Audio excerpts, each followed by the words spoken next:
be doing right now. You know what it is. It's the MarcWes Sports Podcast. Marcus Benjamin here with Wesley Pierre, giving you real sports talk from the crib, Dade County, Broward County, Palm Beach County, South Florida, whatever you want to call it, the bottom of the map.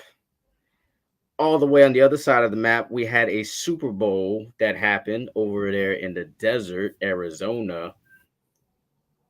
I just want to go out and say the rest is trash.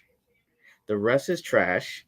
And the holding call, I don't know if you've seen the post on Kanes County, I but seen it. the holding call very similar to a very controversial call that went against us, the Miami Hurricanes, back in the day against the Ohio State Buckeyes 2-0-2 championship game. I think it was uncalled for. I think in certain situations you got to let them play. It's just like in the last few minutes of the game, you got to let them play, especially since you haven't called a holding call the entire game. You wait Yep. until the most critical moment to throw a flag, holding, defensive holding, and holding technically can be called pretty much any play. So I just want to know what the payoff was for the ref. You know what I'm saying? And I'm mad I didn't get in with boy on that bread. But for them to do what they did to give them a chance because they would have had a minute and something left. You know hmm what I'm saying? And there's plenty of times, pretty much throughout the whole game, except for that towards the second half, they couldn't stop Philly. So I feel like they would have got at least in field goal range to tie the game up. So yeah, that's my take on it. Yes, Wes won the bet against with me because Patrick Mahomes won the game. It was a great Super Bowl. It was a great hmm Super Bowl. It was back and forth, but I think Philly lost this Super Bowl more than KC won it because they had the opportunity to really kind of put this game away in the first half. They were up by 10 at half, but it could have been 13 or 17 at half. If it wasn't for Jalen Hurts with the fumble, the scoop and score, I think that was the most critical play in the game. Besides that egregious holding penalty at the end of I the agree. game, the critical part of that game definitely for me was that fumble return for a touchdown. Yep. What you got to say, Wes? Westerdamus is right again. That's how we're gonna start that out. Yeah, man. I said it was gonna be a win by KC by 3, and guess what? KC by 3. Took my dog Marcus But you money. was in on that bet. You was in on that bet, huh? I mean, you was in on that call. You got paid off too. Yeah, I spoke to the football guys, the same football guys that spoke to Arian Foster. I read the script, and the script said we need Patrick Mahomes to have another Super Bowl before all these other peons, all these other peasants get a Super Bowl. So I loved what I was seeing. You feel me? I kind of was upset in the beginning because I'm like, fuck, I'm gonna give Marcus this money, man. Every time I bet, I'm gonna lose, but when I give advice, I win. You feel me? So I just took my own advice. I took your wifey's advice. You feel me? And I betted like she would have probably betted in KC.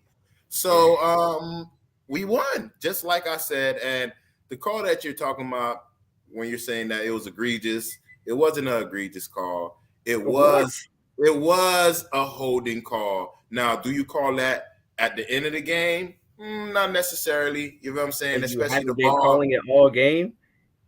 Exactly. I mean, trust me. I believe and I agree with everything that you're saying right now. But in a critical game, um, it could go either way. If they didn't call it, KC fans would have been like, "Oh, it was a holding. It was a pass interference. They didn't call it." I mean, in the beginning of the game, there was a lot of calls that was missed. You feel what I'm saying? Where Kansas City on wide receivers were putting their hands in the air, looking at the referees like, "Dog, you didn't see that was a penalty. That was a holding. That was a pass interference." I seen a few holdings during the game. They just chose to call it later in the game. So People And can't why is that? complain, huh? And why is that? Is my question. Because you got the new boy wonder in Patrick Mahomes. He's the new Tom Brady. I said it in the last podcast. I'll cue it up when we're going and editing this video. But look, it's time for the new era, the new generation of quarterbacks. And you're going to start off with Patrick Mahomes, nice guy. We say that he seemed genuine when he's speaking to the media. I love the Super Bowl parade that they just did. Was it yesterday or was it today? Him vibing, him saying that it only begun, it just begun. This is not going to be the only Super Bowls that they get. They say that we're supposed to be rebuilding and we win in a Super Bowl when we're rebuilding. So what is that? Hey, it's fuel to the fire for every other team that looks at them, because I mean, Tom Brady was going through the same thing for years. Everybody know that you're supposed to lose the game, but they find some way to win the game. And that's exactly what he did. He did his thing.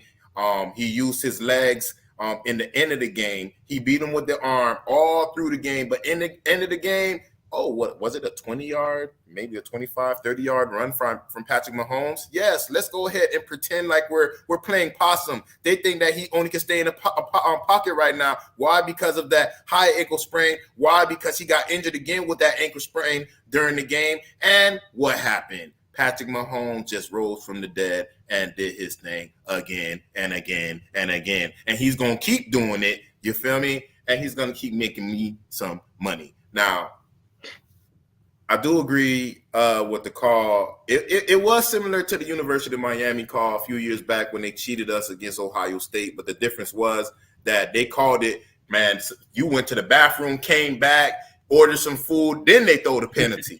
You feel me? Compared to right now, where as soon as the penalty happened, they threw it.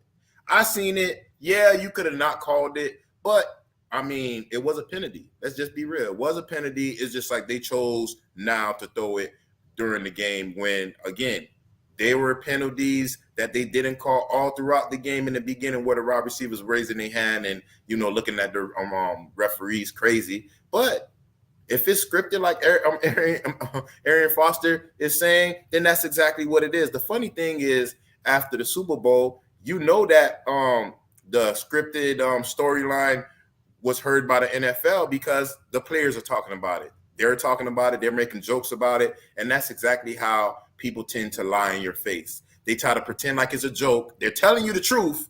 You feel me? That we're cheating, but they're saying it in a joking manner. So you could be like, oh, yeah. Nah, I really do truly feel like it was rigged. It's the same way they stole from the University of Miami. I'm just not mad because it's not my team in the Super Bowl. I won some money against my homeboy, and I can talk shit for a few more days. Huh? That's the only reason why, because you chose wisely. Because if you picked the Philadelphia Eagles right now, you'd be salty like me. Hey, I mean, it doesn't matter because last week, y'all won. Wifey won it for the family. So y'all still won some type of money during these playoffs. So it doesn't matter. You won, I won. Yeah, and I did lose money, obviously, because I had to pay you and we did bet fit. Like, she wanted to put money on Philly, but she wanted to put way more money, and I was just like, nah, chill. I already got money down with Wes. You know what I'm saying? Let's just chill. So we did end up losing a little bit, but I had some other bets that kind of offset it. Remember, I was saying Jalen Hurts was going to score a touchdown. Yeah. Got that. I said Travis Kelce was going to score a touchdown. That happened in like the first quarter. I had both of those. There was a couple that didn't go. Like Jared McKinnon was over 25 yards receiving. I can't believe that didn't hit. So I was mad about that. He was like at 15, and he started to get the ball late too. And I was just like, damn. So I missed on that. And there was another one that I got. Oh, touchdowns, like rushing touchdowns. I bet on 2 rushing touchdowns. Got that. I bet it for the first half and I think for the game. So those were easy. So there was another one I didn't get though. I forgot. I think it was Dallas Goedert. Dallas Goedert, I thought was going to score. He didn't. And I got Pacheco. I bet it on Pacheco to score a touchdown. He scored as well. Man. He a baller, boy. Yeah. I figured he would score, and he scored as well. So I mean, it wasn't terrible, you know, it wasn't like a total loss or whatever. But anyway, season's over. You know, we officially in the off season of football is concerned, even though we got XFL starting this week. I mean, I ain't worried about that shit. nobody really watching it. Only degenerate gamblers are gonna gamble on that. I'm not. I need when I bet on something, I have to have some knowledge, and I don't have no knowledge on that, so I'm just like, nah. But yeah, so the off season is officially started. But before I move on that, what you thought about Rihanna's performance for the halftime? Rihanna, I thought the performance was straight. I mean, it could have been better, but you know, she was pregnant. I mean, you seen in the chat, I'm like, Chris, like, damn, is Rihanna pregnant again? You know what I'm saying? That shows ASAP Rocky, he ain't playing no games. He's like, man, boy, the baby's like 8-9 months. I gotta drop another one in your ass, boy. Yeah, Because like because she's the bag, bro. Like, because she is the bag. She's literally the bag. Not only is she Rihanna, and she could, I don't know how much money she made off the Super Bowl, but I know it's a lot. And if she ever decides to go on tour again, she gonna get buku paid. And then she got the Fenty stuff going on as well, which is really the stuff that's booming. So she's the bag. So you better drop as many as you can right now. I seen a picture of a baby today, man. Her and her baby got that same forehead, bro. Like that same big old shiny forehead, man. Like, damn. still cute, though. I know it. Yeah, because Rihanna came out bad anyway with that forehead, so you know the baby, like, you know, you don't normally you don't see no ugly babies. All babies are cute. You know what I'm saying? But yeah, that forehead, I seen it. I don't know about that one.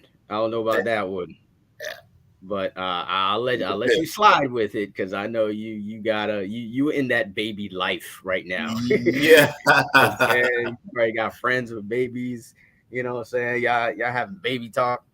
I feel you, but hey, don't worry about it. You're gonna be soon in that water, boy. Soon in that water. You feel me? But yeah, the performance was good. I mean, the only performance I really watched was Rihanna real quick. I didn't watch none of the commercials. I mean, the commercials and everything right now is kind of overrated for me. I mean, the funny thing is, I seen the Tubi one though. The what? The Tubi one that had everybody thinking like somebody stepped on the remote or something like that. No, I was at my sister's house and it was all over the place, you know, as far as like people, you know what I'm saying? So they basically showed like the game, right? And it looked like it was the game. And then it showed somebody changing the channel to something on Tubi. So everybody thought like everybody across the world thought the same thing. Everybody was like, yo, who got the remote? Who's sitting on the remote? Yeah, because I didn't even realize it was a commercial until the next day. And then people was tweeting about it and posting about it. They were like, oh, Tubi wrong for that. Oh, I can't believe Tubi thought, you know, and all these memes was coming out like, oh, when you thought like your sister was sitting on the remote during the game, but it was just a Tubi commercial. So that was kind of crazy because I didn't realize it to the next day. To this day, I thought somebody stepped on the remote. I need to check that shit out. You feel me? The way he done tricked the whole damn world into thinking that somebody actually was sitting on the remote. I mean, that's priceless. You feel me? But as far as like the Rihanna situation, like you know, everybody was thinking like she was pregnant, and you know, of course, you seen it in the chat between me and Chris.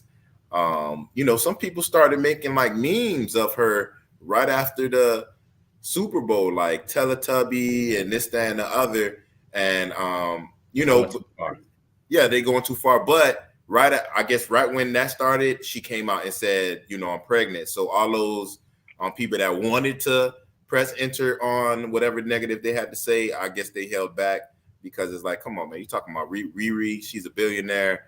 She moved a certain way. Y'all don't really have too much negative things to say about it, but I just didn't understand like how she took that risk being on that platform so high, being pregnant. I know you strapped in, but damn, you feel me? Like that's a scary situation. I'm already scared of heights. I don't even want to, like we're on a balcony and we're like 50 feet up, like, look, I ain't going on that balcony unless it's concrete, because I think I'm gonna be the unlucky one with that metal railing, and I'm gonna be the one that fall to my death. So I'm straight off of heights, and I mean, I commend her for handling that performance the way she did, knowing that she was pregnant. And I like the way that she gave it to the world. You feel me? She's not like Beyonce hiding it.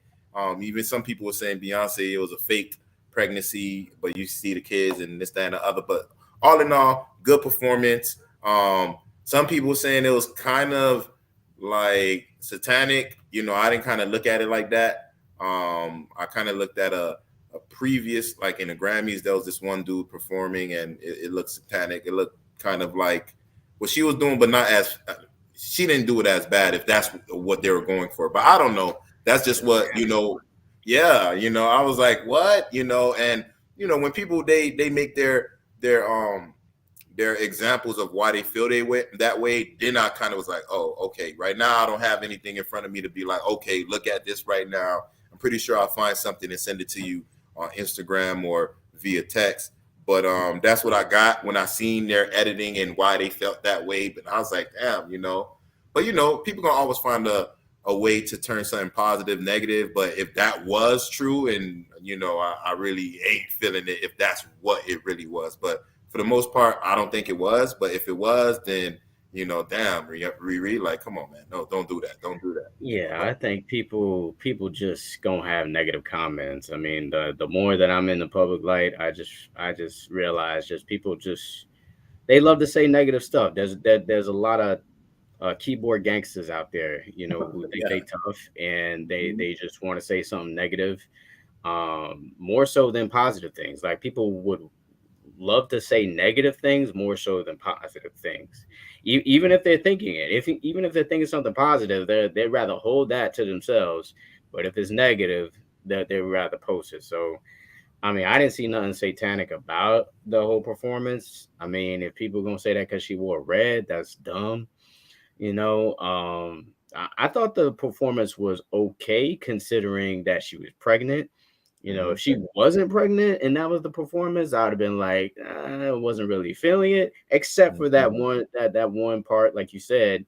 It did kind of have me on edge, like, because I wouldn't say I'm afraid of heights, but I think being up that high is scary, especially her being a pregnant woman, what I'm saying? I understand it was indoors and it's a dome, but at the same time, you don't know. You see accidents all the time, but bungee jumping and other, type of rides that have some kind of accidents or something like that. So you never know what can happen. So I commend her for that, or adding that type of entertainment to the show. And I like the songs that she did too. Me and wifey was talking about which song she was going to do. Mm-hmm. And the first song that we thought she wasn't gonna do, she did, which was yeah. I was thinking Kanye about to come out, like, hold up. I was like, you did Bitch Better Have My Money as your first song? I was like, okay, I like that. And then she put the Throw It Up song, which is a strip club anthem type of song. I didn't think she was gonna do that either. She did that. And then yeah, because they were saying that a guest was gonna come out, so I did think Kanye was going to come out when she did, I think it was All of the Lights. Mm-hmm. I don't remember which one it was. I don't remember what song it was, but I know it was a song where Kanye's on, or he produced or something like that. And he ended up not coming out. So I thought, right. That would have been the worst thing she could have done. If she would have came out with Kanye, boy, that would have been the worst thing she could have done. Canceled her ass ASAP. This is not the time. I know I'm supposed to be uplifting my brother when people throwing stones at him, but right now you kind of like scorching hot, flaming. You got oil, gasoline, all type of stuff on you, and you burning. Yeah, I gotta let you sit for a little bit, sit in that water, and then maybe later on I can probably have the redeem story. I mean, because you see Will Smith, he's been dragged since that slap, and it looked like he's making a comeback slowly for surely. He had a few movies that came out and stuff like that. So Kanye, chill out for a little bit. the smoke gun cleared? Probably not, because of the people that you were referring to, that you kind of rubbed the wrong way. I mean, they're billionaires. It's kind of, if they want to make sure that you get blackballed, they're going to make sure that you get blackballed. But Rihanna, good look. Collect the bag. It shows people like, yo, you could be pregnant and collect the bag. You still can work. My wife, she was working till she was like maybe like 8 months, 7, 8 months. You know what I'm saying? Till she was ready to pop. You know what I'm saying? Same thing with Riri. You feel me? I don't think she's so far gone in the pregnancy, but she probably looked like she was like maybe like 3, maybe 4 months. You feel me? Probably 5 months. And she besides doing good performance, more of that. You're breaking up a little bit. You're breaking up a little bit, but the last thing I heard was good performance. But yeah, man, I do feel like it was a good performance. Excited to see what's gonna happen next year in Vegas. And it's on to the off season, man. Off season means free agency, and it means who is going to be the quarterback for the Miami Dolphins. That is really the question.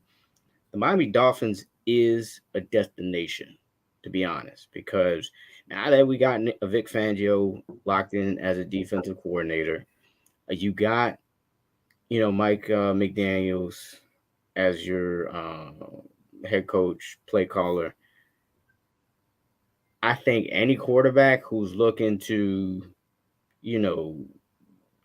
see if he can win right now is definitely an ideal destination for a player like Aaron Rodgers, you know what I'm saying, or Derek Carr, or Jimmy Garoppolo, or Lamar Jackson is not going to happen. I don't think the Baltimore Ravens are stupid enough to trade him, and I think they're smart enough to franchise tag him.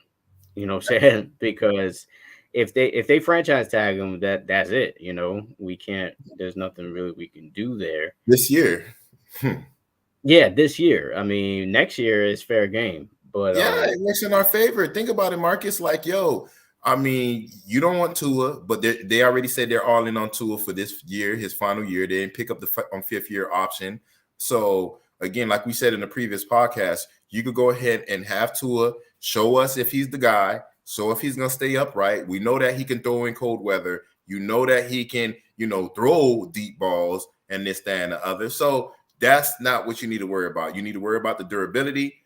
But then again, okay, let's go ahead and figure this out. If it's not you, they franchise tag Lamar Jackson. You could come to the crib. We don't need to give up no picks. We don't need to do none of that. You just pick him up, pay him what he want to get paid, and call it a day. By that, certain contracts will be gone. Byron Jones' contract should be gone by then. I think he'll probably be in his final year of that contract. And that's more money that we can use. I'm pretty sure Byron Jones is not going to make it through the offseason. I'm pretty sure. I thought the same thing, but when they were talking to Chris Greer, they were making it seem like it was certain setbacks that made him not come. Not what me and you was thinking, like collect the bag and retire in Miami. It seemed like, we're not in the locker room. We're not in there. Like, you see how you cover the Canes, certain things, so you could probably be on point with certain things, but we're not doing the same thing for the Dolphins. So if they talking positive about him, and you see everybody, myself, you, everybody on the radios and different podcasts from Miami that speak in regards to him, they have a negative light on him. So for the organization to still be behind him when clearly everybody don't want him here, everybody want to get rid of him. If they're speaking positive, then it must be like he probably suffered a setback, and probably like Tannehill, you feel me? You should have had the ACL surgery and you didn't, and then you had a setback during training camp. I'm happy you're gone, but still, just to prove my point, look, setbacks happen. If that was the case, then I really can't talk shit, and I'm sorry. You feel me? I'm gonna take your face off the milk carton and put you back into some positive light when I speak on you. But until then, you know, you're a bitch ass nigga. Yeah, that's what I'm saying. Until then, right? Until then, he's trash. Until then, he's by wrong Jones. You know, like he's nah, man. so yeah. Damn, I was gonna say something about your boy Tua, right? So I wanted to see if you wanted to go double or nothing on the bet. And bet if Tua will be injured next season. I'm gonna say yes, he's gonna be injured next season. You willing to go double nothing and say no? Oh hell nah, man. Hell nah, you gotta bet me something else. You can say, Tua's gonna play a certain amount of games, or he's gonna be injured a certain amount of games. Cool, but just injured, it could be any injury, man. You feel me? And I lose. I ain't nah, boy. If you got, I ain't no scared money over games. here, but how about move miss wisely games with my money, huh? How about miss games? Just miss games. I think he probably gonna miss Do one. you think he's gonna play the whole season? I'll bet no. I think he'll play. I think he'll probably miss 1 or 2 games. 1 or 2 games. Even your ass not going to be mad about that. You feel me? If he could play 15 games, let's do 3. I say he missed 3 games. You take that? I'll take it. All right.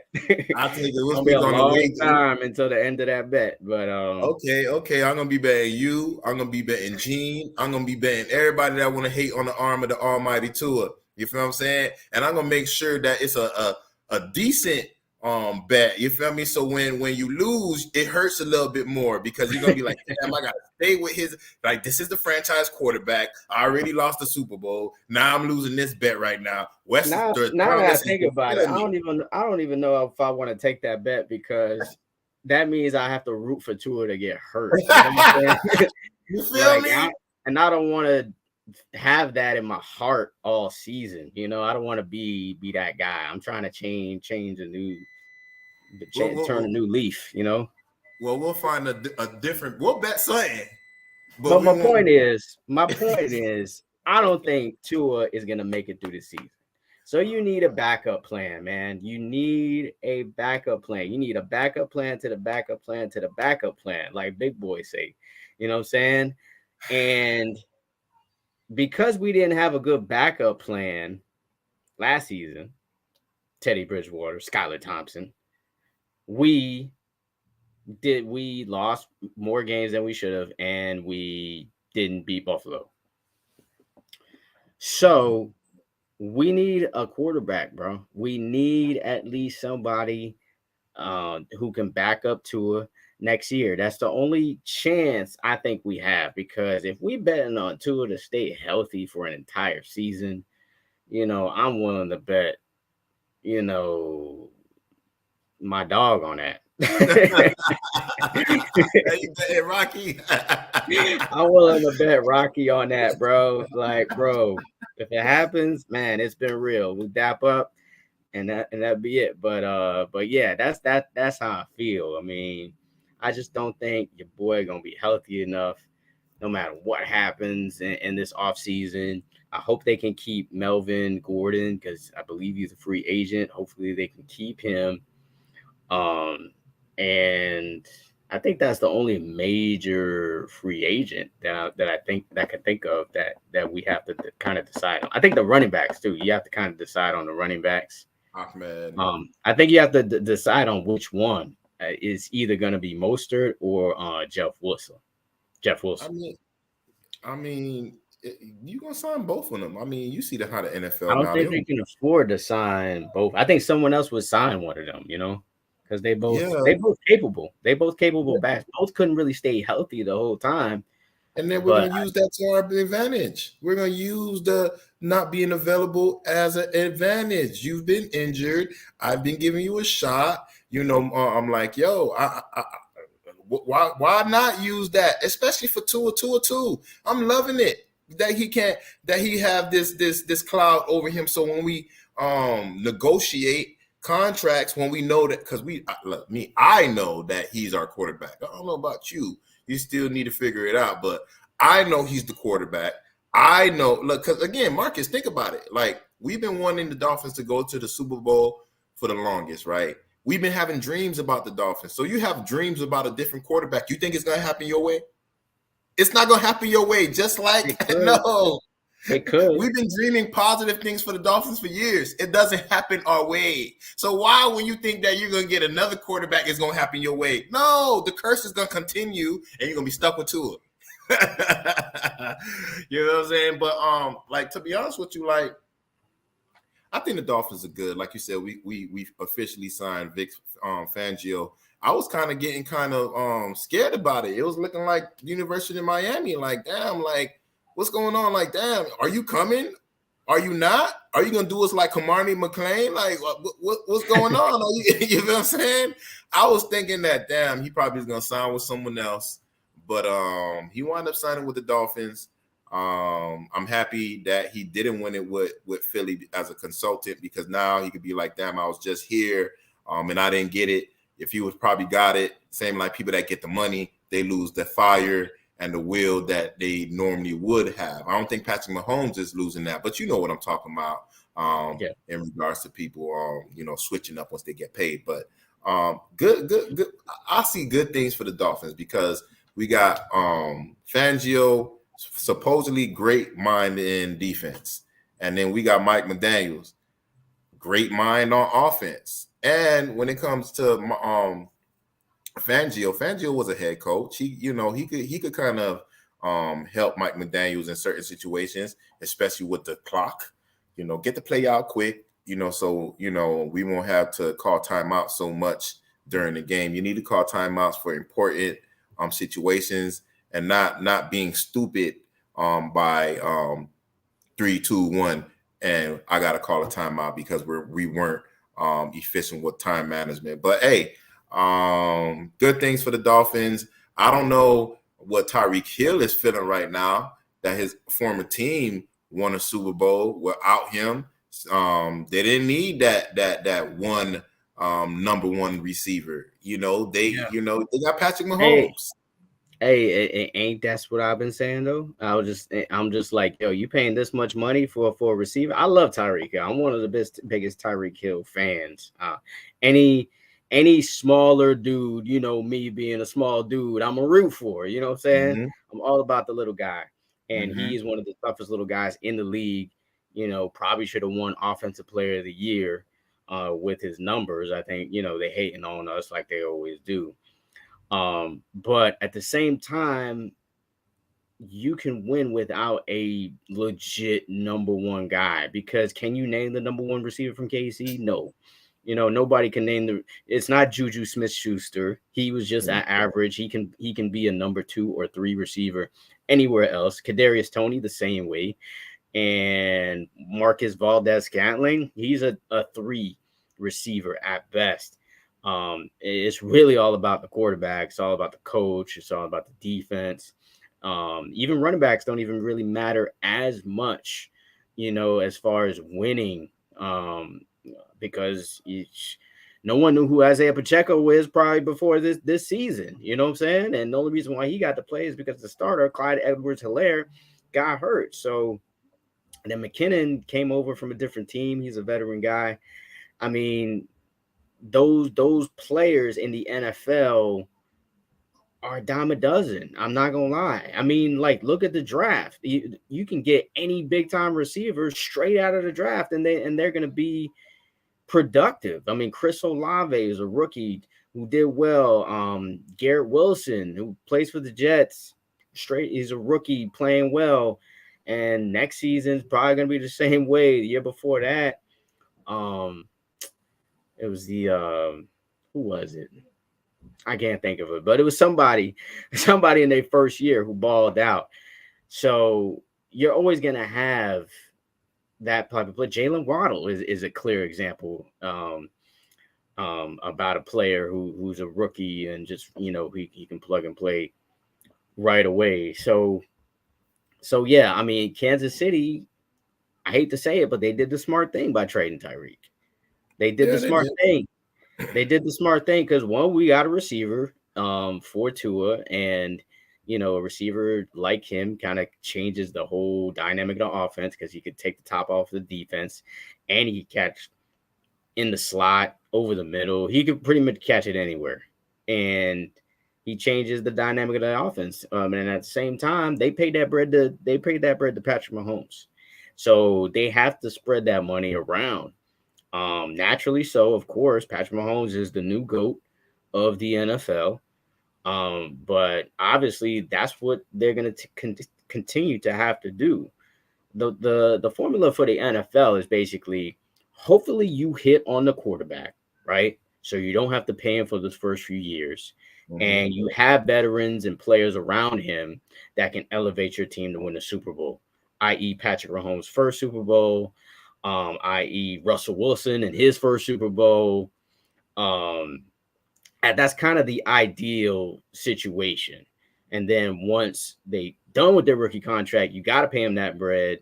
So now you have to find other cheaper pieces from the draft to make the team a winner, or just through free agency, underrated dudes that could just play. So we are in that time where we got our quarterback, hoping we got put pieces around him. We just had to fix the defense. Hopefully that happened. If he could stay healthy, I think we're a Super Bowl contender. Yeah, me But too. well, we'll see what happens there. And Tyreek Hill, I mean, it's to be seen if he's really worth the money. Depending on our quarterback situation, because if you don't have nobody to throw it to him, Tyreek Hill is basically useless, right? Yeah, Like, yeah, if yeah. you don't You're have a right. quarterback to throw him the ball, what you gonna do? Run him as a running back, jet sweeps all day? Nah, can't do Yeah, that. I feel you, but I like to speak positivity in my team. You know what I'm saying? And Tua's gonna be available the same way that he was available all those games, and still was able to be top 10 in yards for a quarterback this year, and in touchdowns. Then it just shows like we don't need to worry about if he has intangibles to be the quarterback. We know he got it. We know he's smart. I found out recently that he's trying to figure out how to land better. He wind up taking karate or jiu-jitsu or something like that to Okay. figure out how to actually land correctly. And that's all you want to see. You want to see if I have something that's a detriment to me moving forward, then what's the best thing to do? Not just turn a blind eye to it, but to look at it straight in the face and try to learn from it. A lot of people give individuals advice and they don't like it. They get mad or upset. You don't know what the hell you're talking about, even though it's clearly they know what they're talking about. And I like somebody like Tua where he's absorbing and he's hearing what everybody's saying. He know that he's on a hot seat. You feel me? And he's gonna do what he need to do to stay healthy. Last year it was his body being fragile. But like I stated before, when you got a hip injury, you can't work out like that. You can't, do what you normally would do at the gym. I mean, shit. Sometimes when my back be hurting one day, I'll wake up. We're getting old. You wake up, get off the bed, and then you like, oh, normally I would be going straight to the garage to go work out, do a little workout real quick before I start my day. I'm like, oh hell no, nah. Tyson, you ain't getting walked neither. Oh hell no, nah. I gotta sit down and call it a day. So imagine it's a hip injury. Like, come on now. Like, I'm not gonna blame Tua for certain things like that. I will blame him for not knowing how to land fall so long in his career. Like, come on, man, you're in the league now. You're not, Pop Warner, you did that. You didn't get tackled before. I know Alabama got 5-star O-line. Damn, you never, really got hit besides the hip injury. Like, come on now. I would assume you know how to fall, but if you don't, he's taking the right steps to wind up proving Marcus wrong and all the other haters that I'm your quarterback. I'm like Yeah, T.O. we'll That's my see. quarterback. Yeah. You gotta fall before you ball, I guess. So Okay, we'll okay. we'll see what happens. We'll see what happens. I mean, we could talk Heat or we could talk um Eagles. Hurricanes. You know I want to talk about the Canes. We're already on football, and the Canes just been lately they've been making moves, good moves. Well, some people, they have mixed reviews on well, at least the fans do, because they don't really know these individuals too much. But I think it's a good thing. What do you could go ahead and elaborate more, because you're in the lab with them. You know Yeah. everything that's really going on, and then I'll go ahead and follow up with what you say. Well, yeah, the offensive coordinator hire, Shannon Dawson, I like it. I mean, I like it because it's going to be an air raid offense, and that means it's going to be 4 or 5 receiver sets every time, and it's going to be quick passes here and there, draws.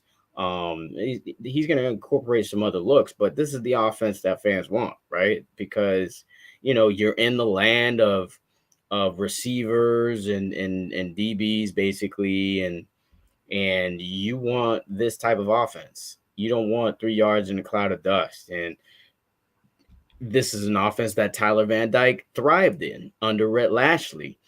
And that's when he was setting records.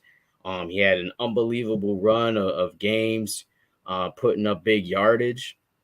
So I think he gets back into his comfort zone in this type of offense. So yeah, I think it's an opportunity for him to really show what he can do and really kind of prove his status that he built for himself, not last year, but the year before.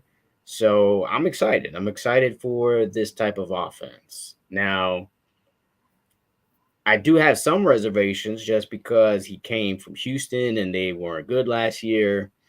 I had time to really kind of dive deep into his background. He was pretty successful at West Virginia, and he was successful given the team at Southern Miss. He had one bad season at Kentucky, but that, from what I saw, that quarterback wasn't really good anyway. I believe he's going to be in the XFL. So so I think it depends on the talent that's around him. And I think low key, Miami's got talent. I think this offensive line is supposed to be better. I'm concerned about injuries still because it's not that deep of an offensive line. You got 3 injuries that happens to that O line, then you're going to be starting freshmen. And yeah, the freshmen that you brought in is supposed to be all world, but they're still freshmen. They haven't hit a college. Well, now they have. I was going to say they haven't hit a college weight room yet, but they're already on campus hitting that weight room. So I just worry about that. So, but it's a step in the right direction. It's not a splash hire. Nobody knew who this person was, unless you're a real diehard football person. But I mean, I myself had to do my research on the guy, but I'm excited about what the offense could be. Definitely check out CanesCounty.com. We got a whole film review that we put on the site where my guy Steve-O kind of just breaks down the film of what he did well at different stops. So definitely check that out on CanesCounty.com. And I got another piece tomorrow coming about the quarterbacks that he's dealt with, the ones that he developed well, the ones that he didn't, or whatnot. So I'm excited about the future of the offense, just because I feel like this is an offense where a player like Xavier Strepo is going to ball out in.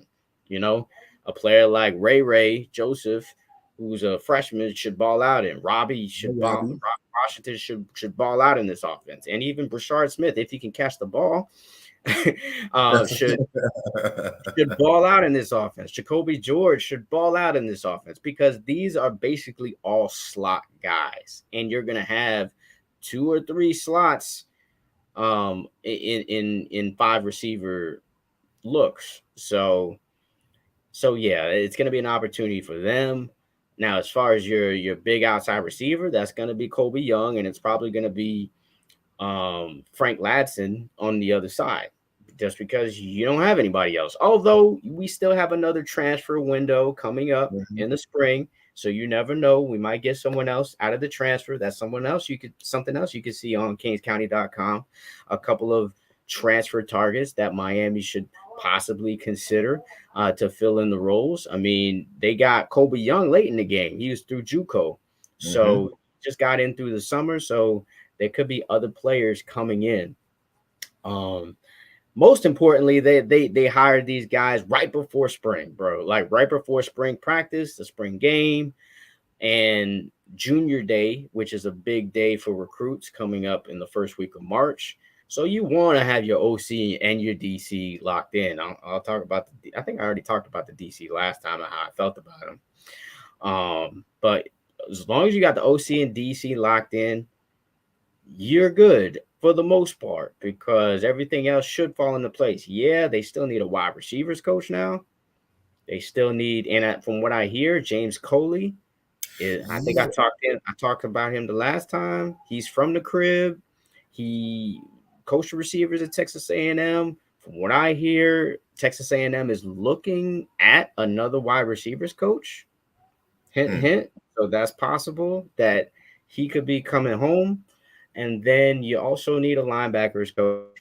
We got the linebackers coach. I mean, not linebackers coach. I'm sorry, running backs coach. You still need a running backs coach, because the running backs coach, Kevin Smith, decided to leave. And just to give you some insight, this is information that I always kind of knew, but you just can't really release it just because you don't know for sure if it's gonna happen. But there's a lot of people who didn't like Kevin Smith, and I thought he was a pretty decent dude, but obviously I wasn't as close to him as others.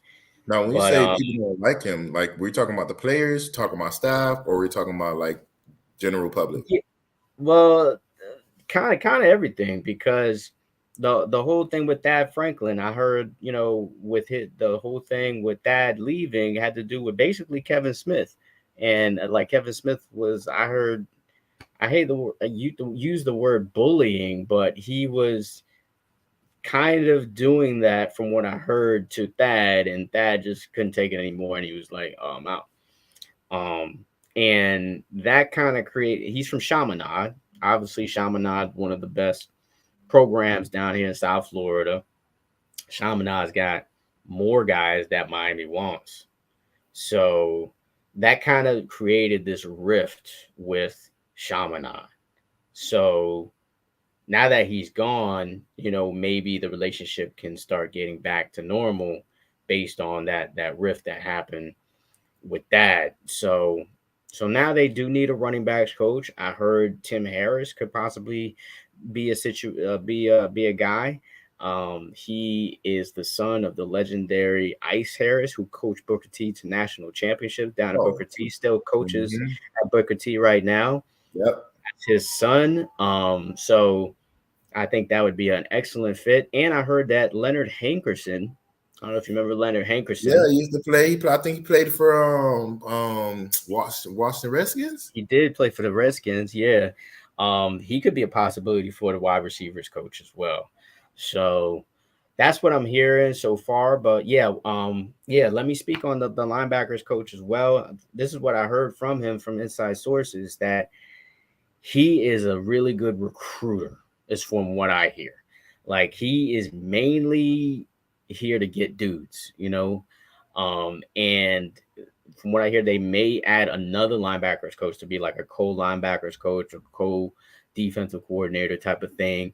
But he is mainly going to be recruiting. He came from Louisville, and Louisville got a bunch of kids from the crib.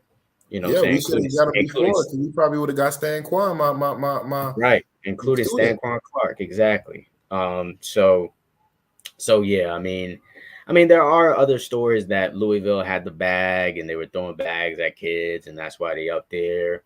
I can't confirm if that's true or not. But I did hear that was possibly a factor. I also heard that Stanquan's mom didn't want, because Stanquan is cousins with Bobby and Robbie. They're cousins. Oh, okay. Yeah, and from what I heard, they didn't want them together because they felt like They're gonna cause problems. They're gonna cause trouble altogether. I was like, I don't know. Not heard that as well, but yeah. So he's done a great job at Louisville. There's a lot of kids over there from Louisville, including Kataris Hicks, receiver from Central. Isaac Brown is running back at Homestead, committed to Louisville. They got other guys that's been there. Brownlee, who was a cornerback at Carroll City. So he's really there to recruit. And I don't know if you saw the videos that we posted on him saying a little motivational speech. Could be on 305 Sports. Oh, matter of fact, I did see it. And y'all saying this is somebody that y'all want to play for, somebody that's gonna motivate you like that. I also heard that he played for FSU. You feel what I'm saying? Yeah. I heard he played for FSU, and he was actually a real decent player when he did play. I think he led the team in tackles the 2 years that he had over there. If he did play other years, they were specifically speaking on the 2 years that he led in tackling. I love that. You feel what I'm saying? Because, you coming from FSU, it seemed like FSU's grabbing, people from Miami, or Alabama is grabbing people from Miami. Let's go ahead and do the same thing they doing. Let's go ahead and put some of your kin, some of your loyalists on that end, and then we could probably have some traction on the ground where you're from at FSU or whatever like that. And same thing when it comes to Louisville. You were there when individuals was signing to Louisville, and now that you're here now, it probably rubbed some people the wrong way. Like, this is the reason why I was coming to Louisville, because you was gonna coach me up. You're the linebacker coach, Stan Quan. You feel me? You can come back to the crib. You and Bobby, both y'all hit hard as hell. You feel me? That's what we want. We want people like the new generation Ray Lewis's, and not saying that they're that. I'm just saying the hit sticks and stuff like that.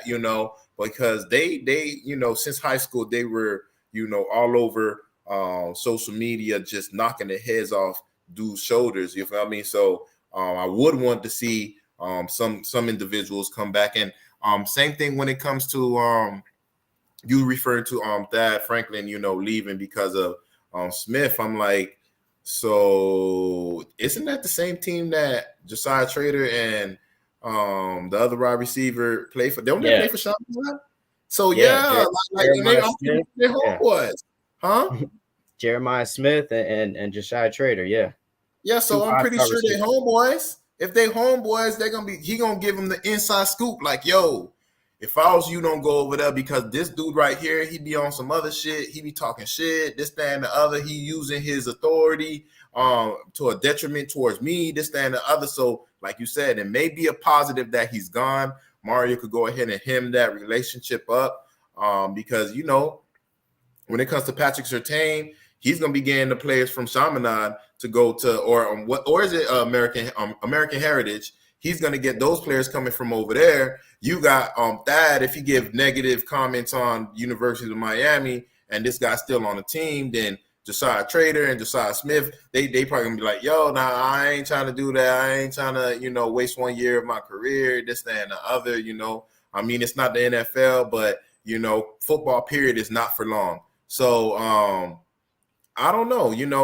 So far so good. Like I said earlier, in a previous podcast, when we were like, damn, what the University of Miami is doing? Damn, they taking so long to hire the head coach, and we wind up getting Mario Cristobal. We wind up getting supposedly a all-star coaching staff, which we found out wasn't. It may not be because they're bad coaches. It just probably wasn't the fit for them at that particular time. Maybe they could do better somewhere that's a program that's not rebuilding, not trying to, get out of their own way.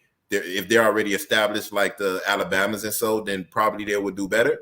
But hey, it is what it is. These people that wind up leaving, they went back. He went on, what's his name? Smith went to Ole Miss, right back to where he came from.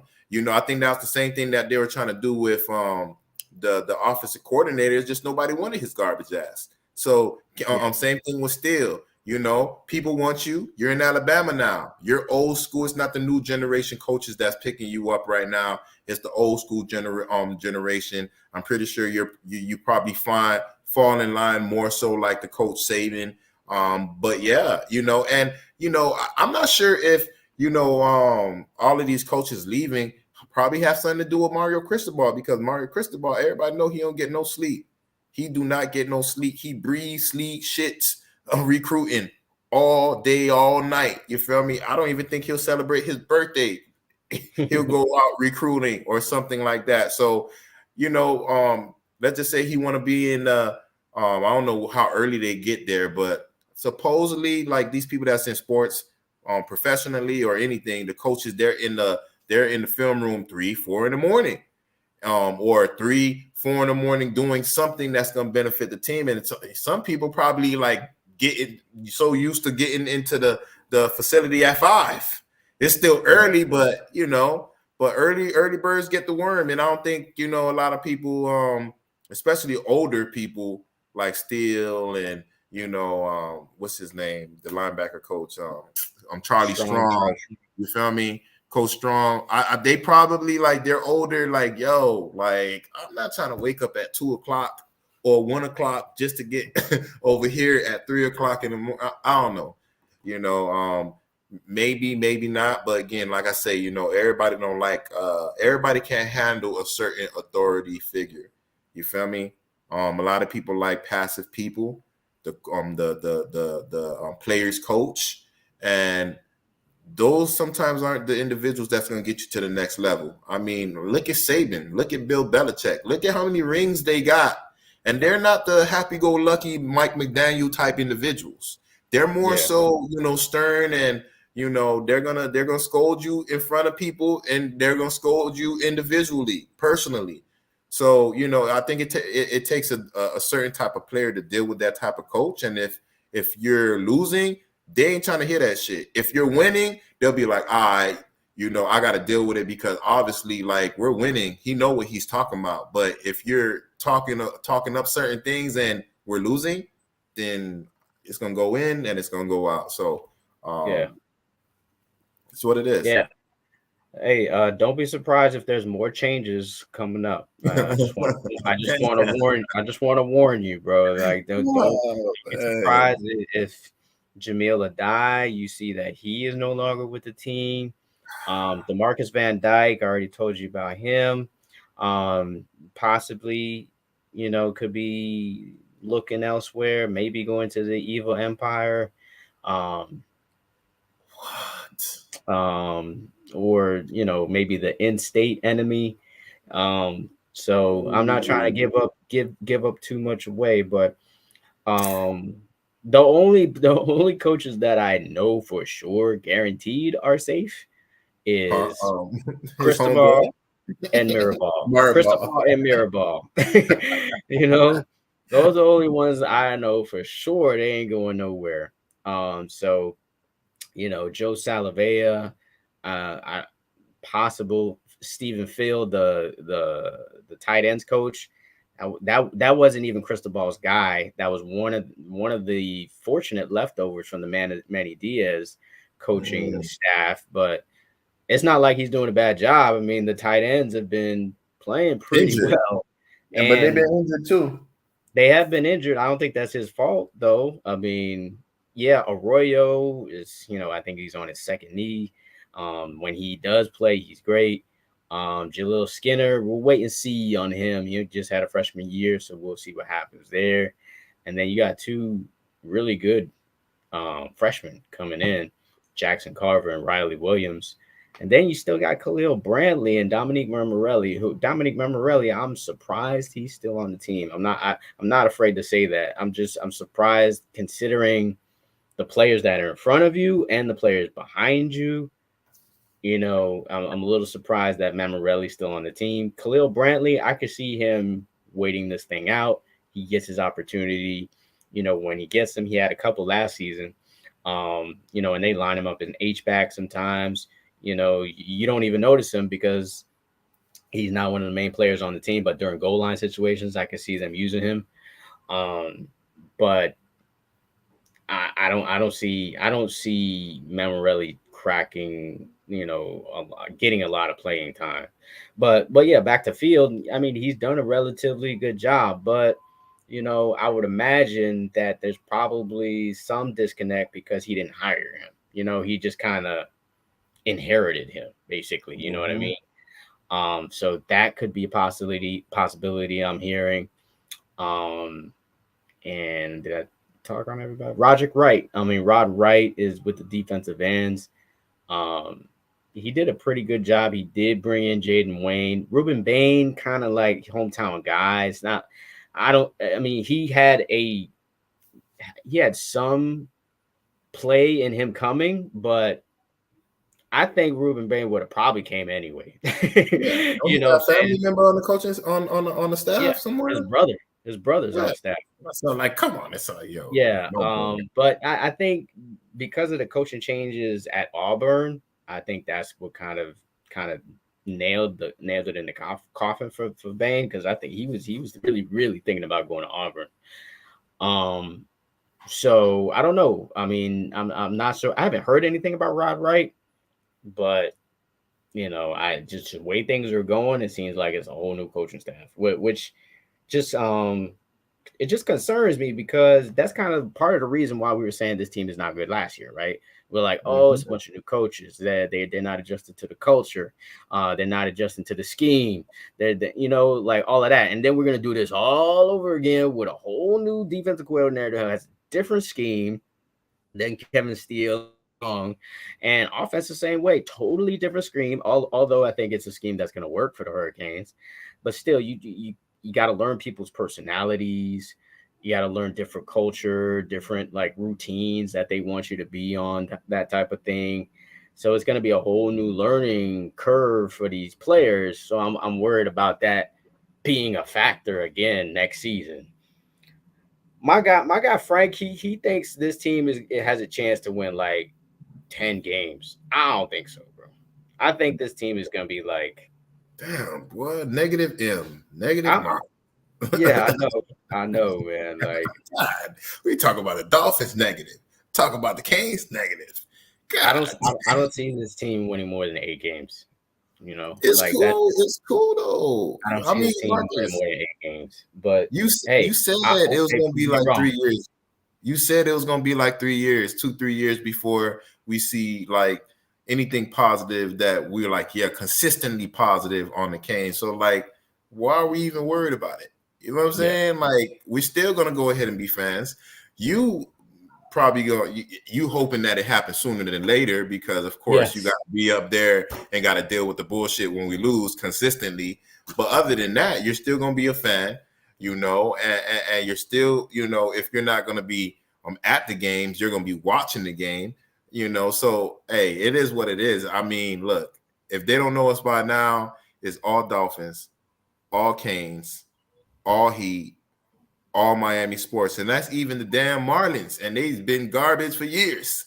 yeah, So it doesn't matter where I'm falling in more so with your homeboy Frank within 9 or 10 games. That's me, and yeah, that's because look, all these people that wind up leaving was people that I seen, couldn't get it right. You feel me? As far as what the safety, um what's his name? Williams. You feel me? Avante Williams, like being, flip floppy, putting shit on social media, this, that, and the other. Those type of players, I'm happy that they're gone. I want them to land on their feet because they're from the crib. But other than that, I'm gonna root for my team first. Now, if I was your family member, you feel me, like I still want my team to win first, because majority of the times, if you're from Miami, like the Canes are your team and the Dolphins are your team. You may have some stragglers that love FSU or whatever like that. I mean, it's Miami, it's Florida. But for the most part, if you're from Miami, Florida, you're rooting for the Canes. And if my family member is gooking on the field, when you come to the crib, you're like, man, it's the coach. Nah, motherfucker, it's you. You's not in position. Use this, that, and the other. But hey, I'm just feeling so good right now. We got the air raid offense. Not only is an air raid offense, from what I understand it's an air raid offense that's balanced. He don't just throw the ball all day. He's gonna run the ball consistently, to make sure that the quarterback can disguise a few things with the defense. So I like that. And from my understanding is also he learned from the person that kind of created the air raid offense, something like that. So I thought it was, Rhett Lashley was the only person that was running this type of offense, and to see that it's multiple coaches that run this offense. Like, I never really heard about the air raid offense really down here until Rhett Lashley. Now we got it over here again. Oh yeah, baby, come on. Yeah, I need that in my life. Yeah. I mean, the offense has been around for a while. The coach that actually died recently, Mike Leach, he was actually the originator of that offense. He used it at Texas Tech. That's kind of where he first had it when Michael Crabtree was playing over there, and then he brought it to Washington State, and then after that it was, I think, where he was at Mississippi State. So Cardinal Gibbons runs that air raid offense. There's a lot of I mean, there's a lot of teams across the country, high school, all levels that run. Well, not NFL so much, but as far as high school, a lot of high school teams run a spread. They want to spread you out. So it's a numbers game, obviously. When you spread the offense out, you can run it better because the DBs are kind of far from you, so you can take chances running it up the middle, and then you can zone read them to death because you'll have less numbers in the box, So. So yeah, man, it's an offense that's been around for a little bit, but I'm excited about it. We'll see what happens. We got spring coming up in a couple weeks. It should be interesting to see who these next couple of hires will be. For more, just tune into CanesCounty.com. Subscribe for exclusive information on who is next to come to the Hurricanes. Yeah, I do want to shout out the what were you gonna say? I said definitely. Yeah, I do want to shout out the Hurricanes basketball team again. They beat North Carolina on Monday. Based on that win, the way they won, I know I'm saying this because I covered them and I love the U, whatnot, but I think this team can make it to the Final Four. And if they do, it'd be the first time in its history. Last year, they made it to the Elite Eight for the first time in their history. Trending up. Reason why is because their player in the middle, he's like their rebounder, best defender. He's their guy in the middle. Was in foul trouble basically this entire game, and he didn't score any. He barely scored any points. Wasn't there rebounding, and they were still able to beat North Carolina on the road. They were in control of this game the entire time. Nigel Pack, who's like, he's like a little Steph Curry out there. He just hitting threes from everywhere. And then they got Jordan Miller, who's more like he can play everything. He can play good defense. He's kind of like a Jimmy Butler type of player. That's high praise, obviously, and so is Steph Curry. But just to kind of give the listeners a perspective of what you got with this team. And then you got Isaiah Wong, who's more like he could give you a big shot at any time. So he's kind of like a Tyler Hero type of guy. He can drive on you, he can make tough shots, and he can hit a three. So he's really an all-around type of scorer. And I think that is like the core of this team. And the fact that they did that to North Carolina on the road just makes me feel like, because once you get into the tournament, there's no home games, right? You don't have the home games behind you in a neutral site. You have to win these tough games and get through adversity. And they've shown that in these past couple of weeks. So I'm really excited about them and seeing what they do. And then, Wes, bro, like my job has me covering baseball now, bro. Oh, man. Yeah, Hurricanes baseball. So I went to Media Day this week for the first time. This is going to be my first time ever covering a baseball game as a media person. There's even certain statistics that I don't even know about. I usually know about everything, right? But I still don't know what slugging percentage is. So I still got to figure that out. So, got to see these players. Apparently, this was a good team as well. They had the number one recruiting class like 2 years ago. So all these Okay. kids are kind of grown up, and they're mad last year because they got into the tournament as a high seed, but they were bounced out in the first round. So they got that bad taste in their mouth. So we'll see what happens. Their first game of the week is Friday. So Friday tomorrow, which is going to be my first baseball game I'm covering. I'm gonna make sure I get some coffee or like not coffee, but like tea, to kind of keep me going because these are long games. Here in Miami, But cafe con leche or that Cuban coffee, boy, that you need one sip of that Cuban coffee, you good. yeah, man. So yeah, so that's what's gonna be in the works for me for the next couple of months, covering basketball, covering baseball. So that's what you're going to see on CanesCounty.com. And of course, spring and recruiting never stops, you know? Definitely. Yeah, you remember when you had texted me, you was like, yo, we definitely needed to talk about this shit. You feel me? And it was already the fact we definitely need to talk about it because we coming up with our top 5 or who's the best. And I'm like, I couldn't believe they came out saying that Jay-Z is the best rapper ever type shit. Am I wrong in what I was? What? I mean, at first glance, when I first see it pop up, I'm just like, wait, what? Nah. You know, for me, I'm gonna pull it up because there's a lot of issues I got with this list, bro. There's a lot of issues I got with it. First off, is obviously I understand why they made Jay-Z number 1. You know, because he got Beyonce. I don't know about that. I mean, maybe that is a factor, but I think it's more about the longevity. You know what I'm saying? Like he's been doing this for a long time and he's pretty much had a hit on every album, at least one. And he's still like his most recent album, he still had something that was memorable. You know what I'm saying? He had some dud albums. I'm not gonna lie. He had like 2 or 3 that were like, you know, barely listenable. I'm looking at this shit too, and I'm like, for me, the first thing I would do is I would swap Tupac and Jay-Z. You know, first quarter. I put Tupac 1. Wait, I'm gonna just for people who haven't seen this. I wish we could put it on the thing, but for people who haven't seen this, Jay-Z's number 1, Kendrick Lamar's number 2, Nas is 3, Tupac 4, and Eminem is 5. That is your top 5, and this is by according to Billboard and Vibe magazine. Hip hop's got their 50th anniversary, so they had their top 50 rappers of all time.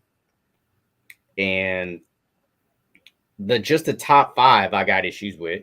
I got issues with Tupac being at 4. I feel like he should be number 1. I'm sorry. Yeah, but you know, Chris gonna be like him on Tupac and Biggie. They done graduated the list. They're like rap gods. There isn't no distinction in this conversation right now. You know what I'm saying? Okay. I don't like Tupac. To me, is number 1. I'm gonna always put Tupac number 1. I do not have a problem with Kendrick Lamar at number 2. I'm gonna tell you that right now. What? And I do not have a problem with Nas at number 3. Hold up. So Kendrick at number, he don't even got that much body of work to actually be even considered up there. Yes, he does. So how come I don't even know him? You know, that's the thing. How come I don't even know him? I don't know why you don't know him. I know his music, but I don't know all his music. Like Pop, everybody know all his music. Don't know if you go out of the country, you know, people know Pop. People know certain people. Kendrick too. People know Kendrick too out of the country. Trust me, they do. He just put out a concert on Prime, and it was in Paris, and they were all singing. They were all singing his words in English. Notice that who he's in front of. He's in front of Andre 3000. He's in front of Method Man, Big Pun. He got a way bigger body of work than those guys. He does. He better than DMX. DMX, I'm actually surprised he made the list. I'm not gonna lie. Oh, I like DMX. I like DMX. Trust me, I do. The first two albums, fire. Have you? But after that, albums. Every album after that was a dud. You can't argue that. Every album after those first two albums because for Jay-Z DMX done was a took dud. over damn Def Jam. Shit, of course he gonna, make sure that he come out with some trash shit. I mean, you wind up being the damn president or owner of Def Jam. You feel me? You even DMX said something similar to what I'm saying. Like, Jay-Z made sure that I didn't, you feel me, like get to where I, needed to be. You feel me? I mean, you're gonna eliminate the competition. Yeah, I hear you. Eminem at number 5. For why, bro? Like, why? Eminem at number 5? You gonna put Ludacris at 39? Eminem in front of Biggie? No. In front of Wayne? No. Ludacris. I wouldn't even put Eminem in front of Andre. That's what I'm. So no, you're not gonna say nothing about Ludacris. I personally like Ludacris better than Eminem. That's what I'm saying. They got him 39. How Ludacris 39? You got Busta Rhymes 33. Busta Rhymes. More issues I got with this list. Kanye West, bro. I love Kanye West, bro. I do. I love his albums. He's got some of his albums to me are some of the best ever. His first one, College Dropout, classic. His My Beautiful Dark Twisted Fantasy is a classic. Even Late Registration to me, classic. But as a rapper, nah, bruh. He's just okay. He's a good rapper, but he's not a great rapper. He deserves to be on this list, but way at the back. Not like 11, like nah. I'm sorry. 50 Cent, why is he so high? Tell me why 50 Cent is so high on this list. Tell me why Snoop is so high. Snoop is too high. I give you that. Snoop is too high, but he should definitely be in front of 50 Cent. Who? Snoop? Snoop should be in front of 50 Cent. Yes. No, I don't think so. What? No. 50 Snoop Cent, should be in front of 50. All of 50 Cent had one album, bro.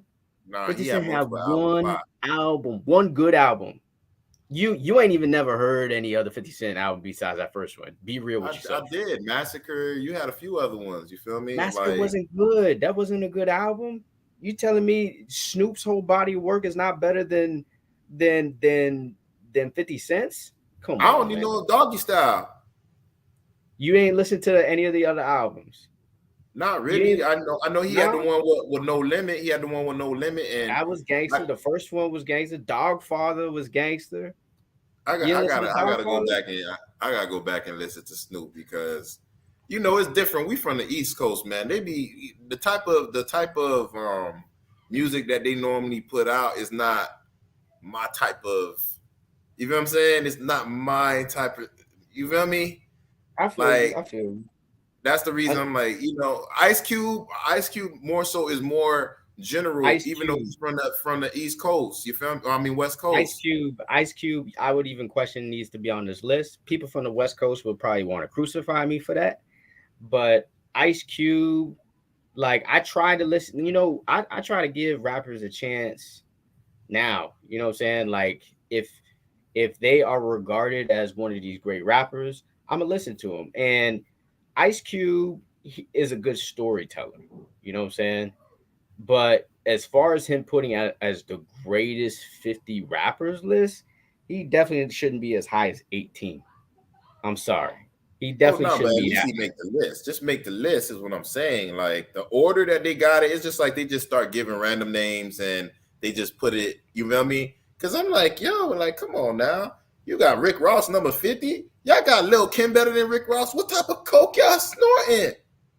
First of all, I'm glad Rick Ross at least made the list. But to be 50, holding it down for Dade County. But there's so many rappers on this list that Rick Ross is better than. Yeah. I'm sorry. Rick Ross is better than Reverend Run. Rick Ross is better than Gucci Mane. He's better than Gucci MC Mane, better than Light. Common. He's better than Ice-T. He's better than Yes. E40. He's better than Dr. Dre. Come on now. He's better than Common. He's better than Future. My God. Hold He's better than Chuck D. They got Jadakiss at 46, kid. Oh, I mean, you put him higher or lower? If you're talking about like the greatest rappers, I'm not talking about their body of work. I'm talking about like y'all listen to you, and all I need to do when I think about Jadakiss now, I think about the rap battle that they just had. You feel me? Yeah. Against what they call it? What's it? What Dipset. Dipset. Yo, yeah. Just that alone, I'm like, yo, man, like, come on, man. You gotta be like, hey, I don't think that you're the best, but lyrically, here's the truth. Notice that Styles P is not on there. I don't really like the way Styles P rap. You feel me? Even when he had that song with Rick Ross, BMF, I didn't even like his verse too much. You feel me? I like Styles P. He's dope, but he's not Jadakiss. Jadakiss is fire. You know what I'm saying? To me, I think I'm not mad about him being on the list, especially with him at 46. Mm-hmm. I still feel like he's better than a bunch of Ice-T don't deserve to be on this list, bro. Ice-T, come on, man. Ice-T does not deserve to be on this list. I'm surprised Gucci Mane is as high as he is. I think Gucci Mane is fire, but I'm surprised he is too, but not so high. As high as he is. He should have now. He's not better than Redman. I'm sorry. No, Gucci Mane is not better than Redman, and he's not better than Bun B. Bun B from UGK. Nah. Why is Queen Latifah on the list? Why is Queen Latifah on this list? Women's movement. I know the women out there gonna hate on me, but she does not need to be on this list. I'll take her. MC Light on here. Yeah, MC Light is 47. I'll put MC Light before Queen Latifah any damn day. Right, exactly. Look, UNITY came out years ago. UNITY came out years ago. Queen Latifah, you can think of 2 songs that she did. 2. Only UNITY 2. And Ladies First. Those are the only songs you know that Queen Latifah did. Yep. And she deserves to be on the top 50 list. You know why? Because set it off, man. They think about the set it off scene when she jumped in the whip and she held it down for the friends to make them run through the tunnel. Yeah. And then Wu-Tang, you got the first Wu-Tang guy you got on here is Ghostface? Come on, bro. If you're going to have a Wu-Tang member on here, it has to be Method Man. And he has to be higher than wherever he's at.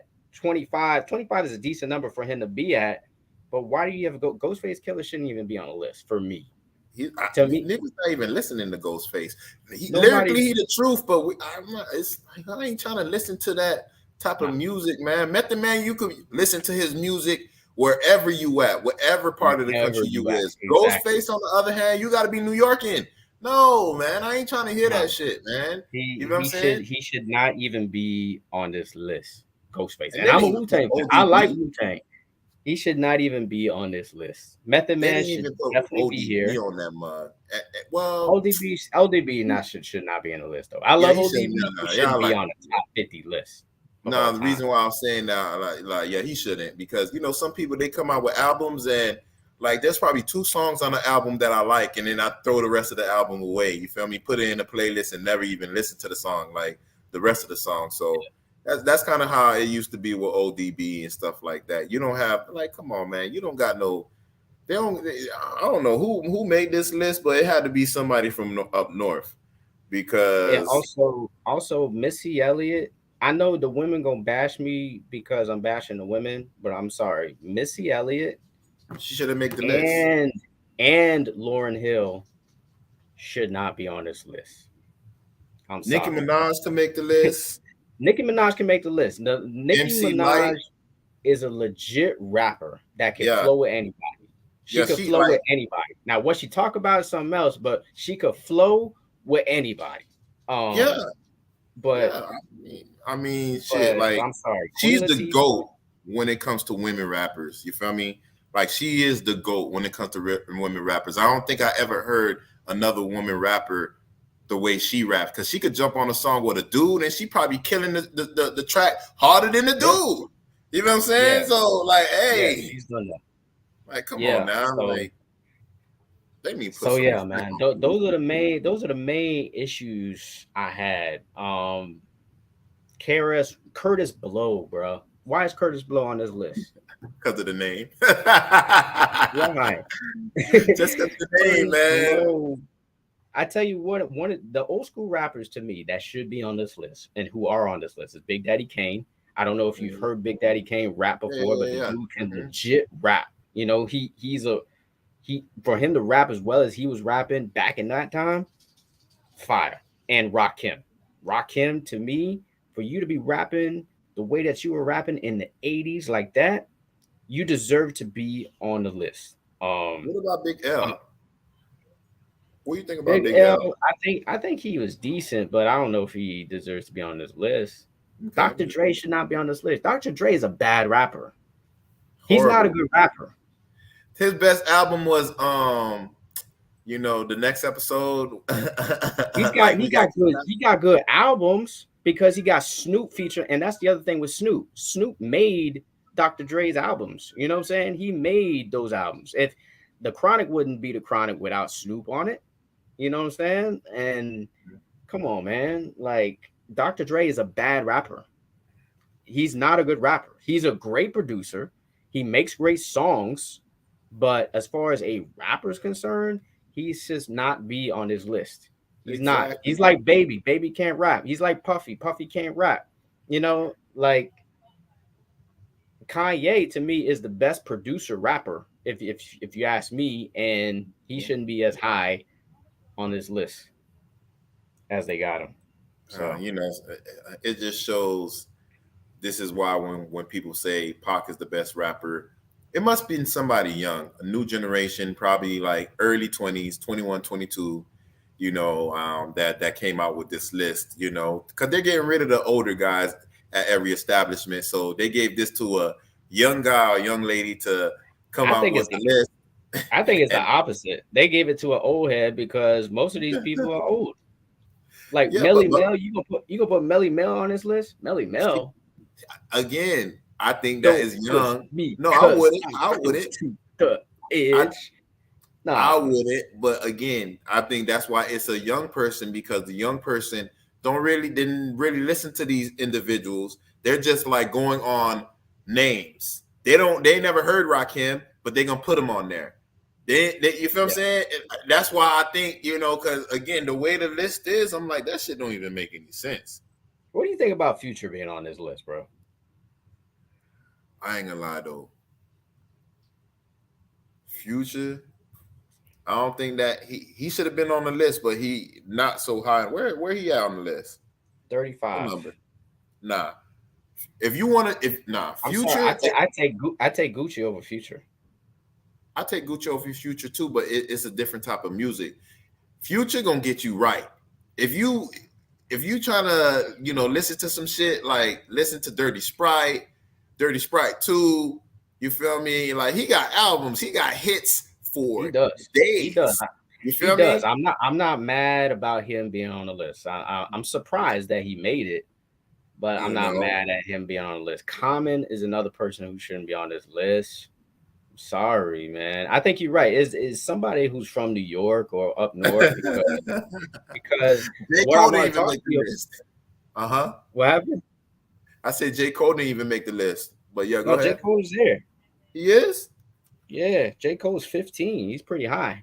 Okay. I could rock with that. But yeah, I'm glad they got Scarface on the list because he's been one of those underrated rappers forever.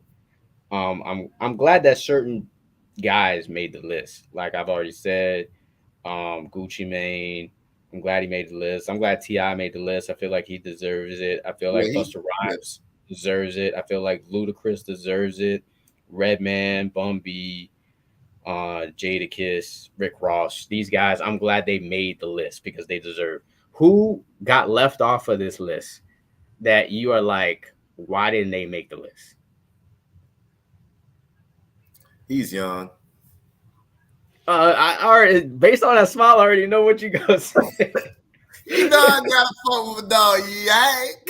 You feel me? I know You know I Kodak know gotta what be you're on this saying. list, man. Like, and that's not because he's from the crib. Like, come on, man, go listen to his albums, man. And I know you and Chris is gonna be like, I'm like, nah, his albums, like he comes out with albums, and majority of the time, his albums are fire. He just always seems to go to jail and can't promote the album the way he want to promote the album. But besides that, like Yak, man, he the GOAT. You feel me? Of this generation, like he is the GOAT. You know what I'm saying?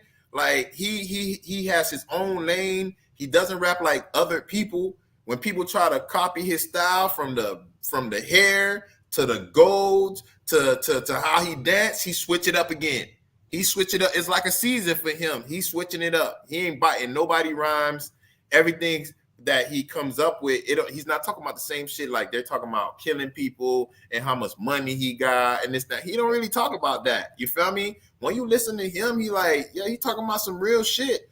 I mean, a lot of people may not understand what he's saying because, I mean, I think a lot of these people, they be on drugs, especially when they're in the lab. So they probably be slurring their speech, and you from Florida, and we speak a certain way, you know. But if you really want to be technical, like if you're talking about albums of his work discography, like man, from Project Baby to now, Mutt and shit, like people can't fuck with the GOAT, man.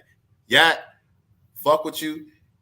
Like when I leave over here, guess what? I'm gonna listen to you.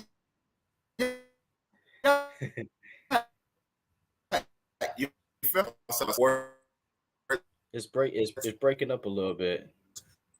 Last thing I heard was, and we're gonna be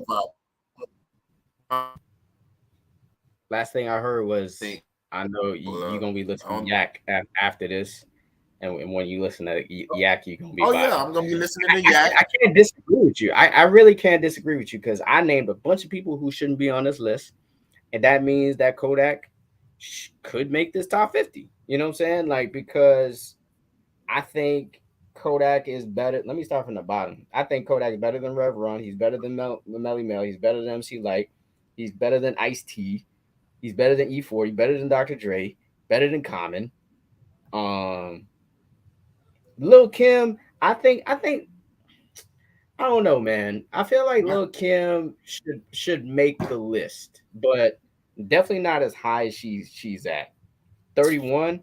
No, Lil Kim is not better than T.I. Like, look, you got T.I. 32. You telling me Lil Kim's better than T.I.? No, it's the women's movement. It's the women's movement.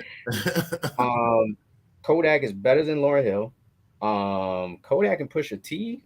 Interesting. Kodak and Black Thought. Another interesting one. I would probably Q-Tip. I think Kodak got more local content than Q-Tip. I don't know about Big Pun. I love Big Pun. Method Man, I'm not sure. Karis one, I think he's better than him. Definitely better than Curtis Blow. Not sure why he's on the list. Ghostface, I think he's better than. I think he's better than DMX. Lyrical, if you're talking lyrical content, I think Kodak is better than DMX. DMX is a one of a kind. Definitely deserves to be on the list.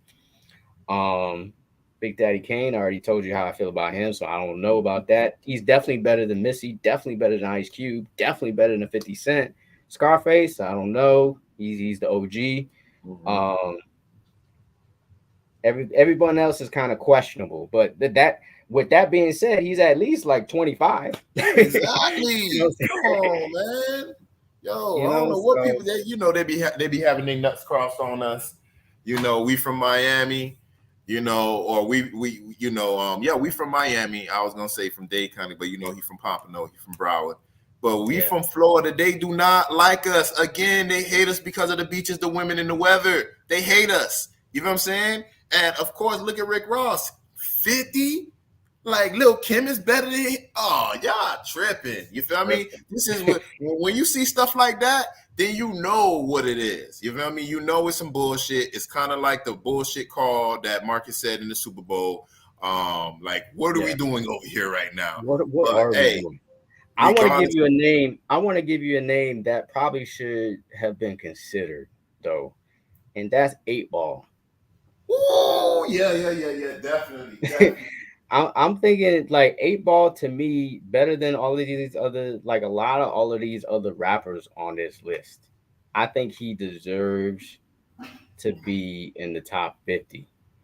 Um, I mean, 8 Ball, you got 8 Ball, MJG. Who you think is better, 8 Ball or MJG? 8 Ball is miles ahead of MJG. Miles ahead. Definitely, I'm definitely. sorry. I mean, it's like even Big Boy. I think probably should have been considered top Yep. 50. Big Boy, But Outcast. Um,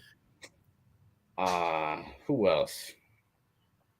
mm, I don't know. Actually, I would put my dog Hey, Cody on here, but he ain't even blow Main Street yet. yeah. I Anyway. mean, you gotta at least have a couple of hits Oh in your. nah, he have hits. It's just I think the reason why he ain't blow yet because he's one, he have issues with Kodak.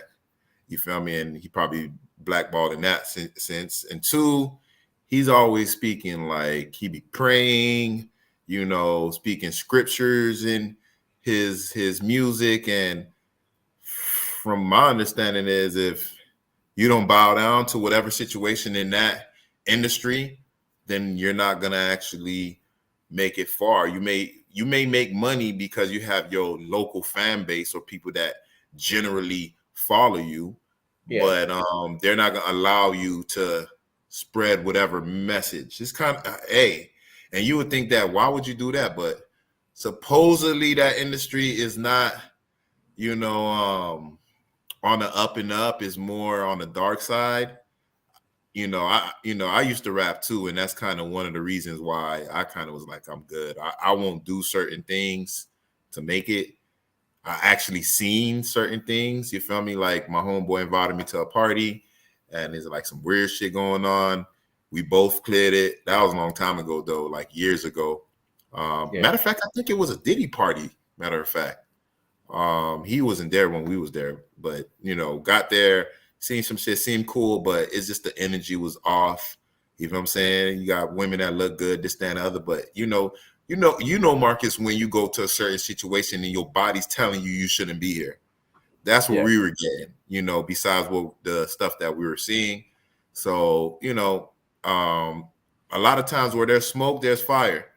So, I yeah. think that's why he probably didn't, make it yet. But hey, regardless of the fact, Hey, this is just some his bullshit.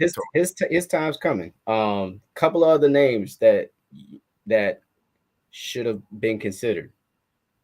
Um, This one you gonna love right here. Twister, the fastest rapper to ever freaking rap.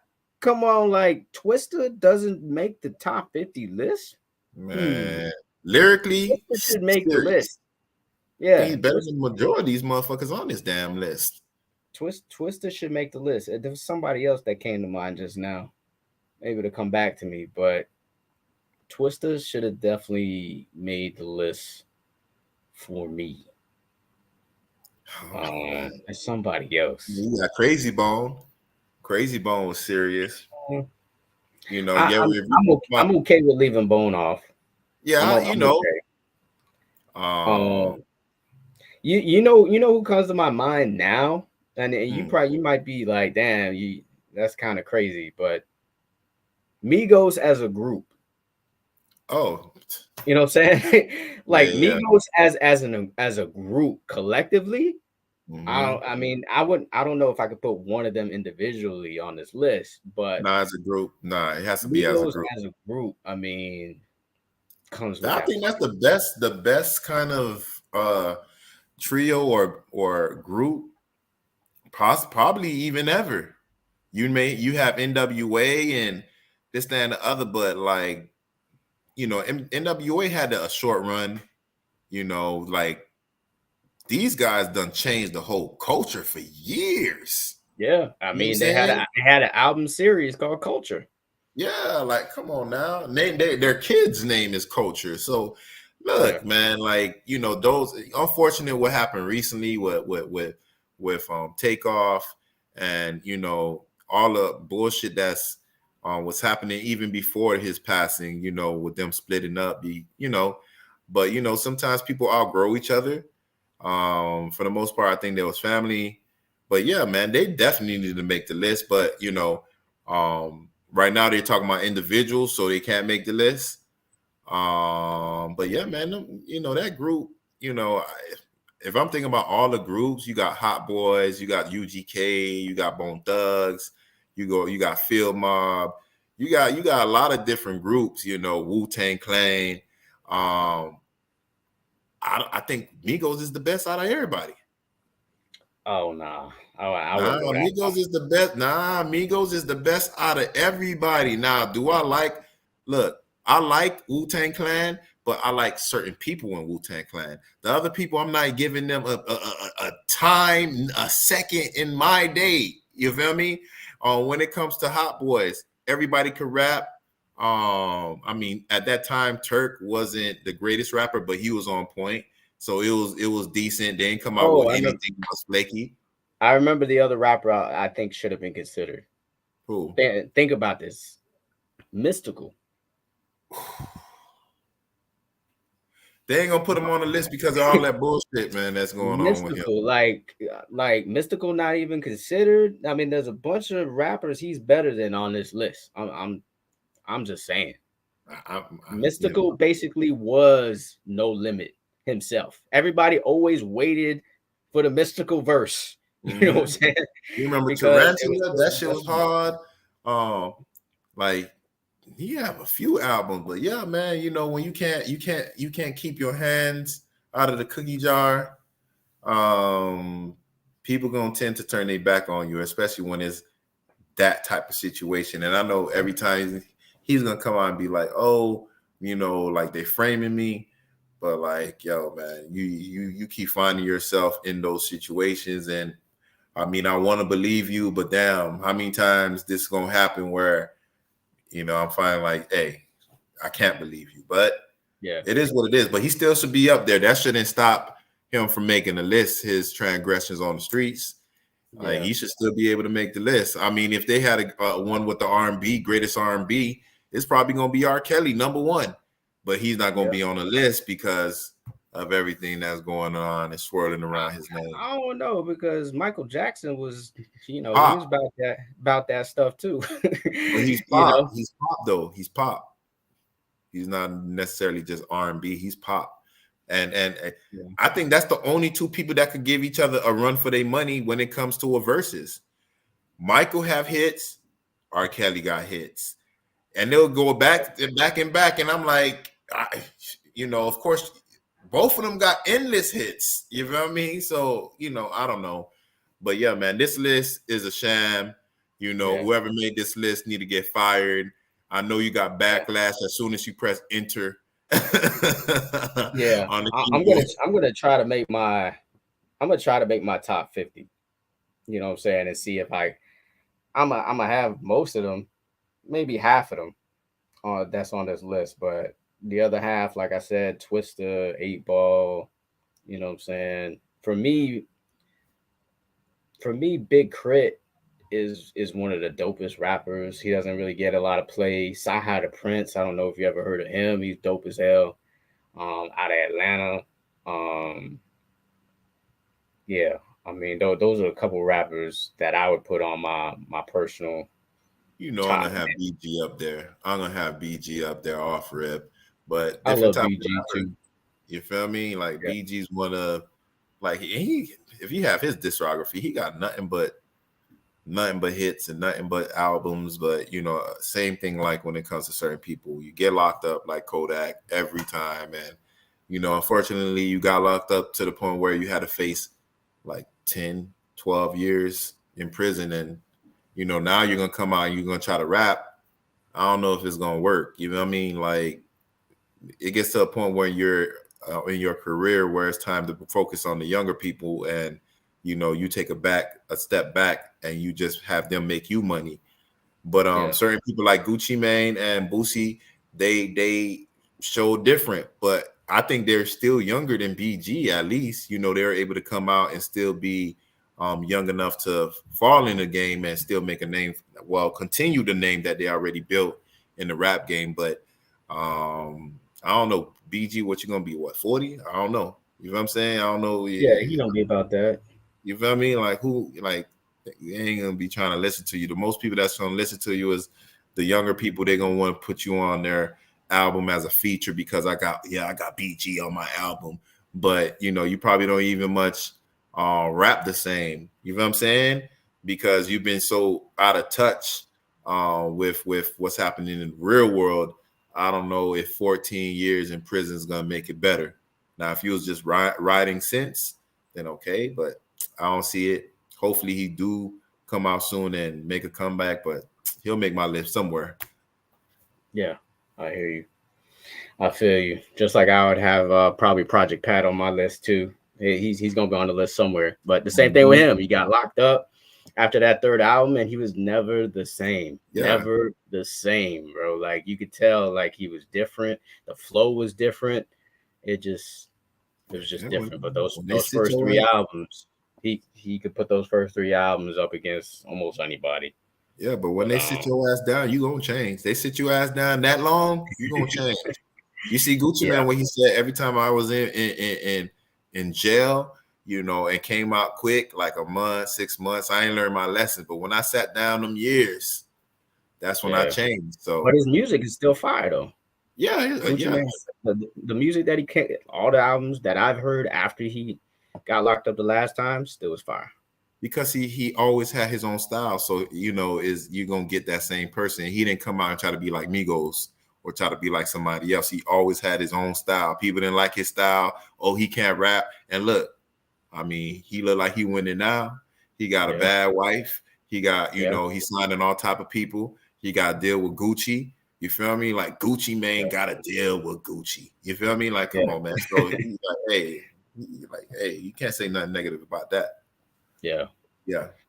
All right. So that's all I really wanted to speak on. I mean, I just had to get all of that stuff off of my chest about this list. Because I'm like, damn, man. Like, they just hating. First of all, man, being from Miami or being from the South, it's like I feel like we hear more music than everybody else because we hear from what's down here and we hear what's up there, and for me, I was a one who listened to everything. I always kind of give everything a try. If you got lyrical content that I can relate to or vibe to, then I'm gonna mess with you. But a lot of people up north are biased towards Southern rap. Let's just call it what it is. They think that Southern rap is not good or it's not high quality, and that's basically what this list tells you. Because when you got people like Curtis Blow as high as he is, you think anybody in the South even knows who that is? Knows a song that he even did? You know what I'm saying? Like, even old heads, like nobody was listening to Curtis Blow like that, and for you to put him on this list in front of some of the great Southern rap over the great Southern rappers is ridiculous. And I think there's always this Southern bias when it comes to rap and what they think good rap is. But they want to live over here. Take your ass back to New York, man. All y'all don't move down here. Y'all fucking up our traffic anyway. Go back up there. You feel me? I'm starting to see a lot of New York plates, and a lot of plates from license plates from other states. Like, go back to where you was. Our traffic was already, getting crazy, and it's worse now because of you guys. And then you come out with this list. Hey, show us some respect. I already know. Marcus already know. Y'all hate us because of the beaches, the women, and the weather. But it's all good. Y'all showed y'all true colors with this list. You feel me? For Rick Ross to be number 50, Lil Kim ahead of him, Curtis Blow ahead of him. Like, yo, y'all tripping. But it's all good though. It's all good. Yeah. It's all good. You have anything else you want to discuss? Because I'm good for today. No, I'm good. I mean, we're about to hit like 2 hours. Man. We could always talk about the Heat in the next couple of weeks. Yeah. But yeah, I'm good to go. Yeah. So just gonna conclude this episode of the MarcWes Sports Podcast. Until the next episode. Peace.